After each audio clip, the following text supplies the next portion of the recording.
আপনি কি জানেন দুনিয়াতে এমন কিছু সৃষ্টি রয়েছে যাদেরকে আমরা চোখে দেখতে পাই না, কিন্তু তারা আমাদের প্রতিটা পদক্ষেপ নজরে রাখে।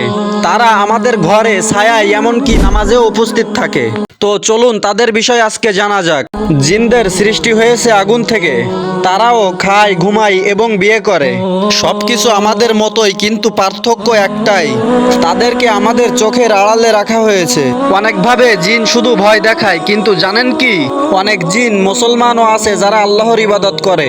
আবার কিছু জিন আছে যারা মানুষের মনকে বিভ্রান্ত করে পাপের পথে ঠেলে দেয়।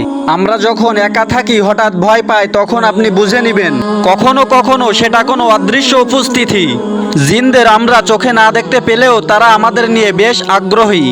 আপনি কি জানতে চান তারা কিভাবে মানুষের সাথে কথা বলে? তাহলে এখনই সাবস্ক্রাইব করুন হেদায়েতের আলো এসকেপি হিলাল, কারণ পরের ভিডিওতে আপনি জানতে পারবেন মানুষের শরীরে জিন প্রবেশ করলে তার কেমন অনুভূতি হয়।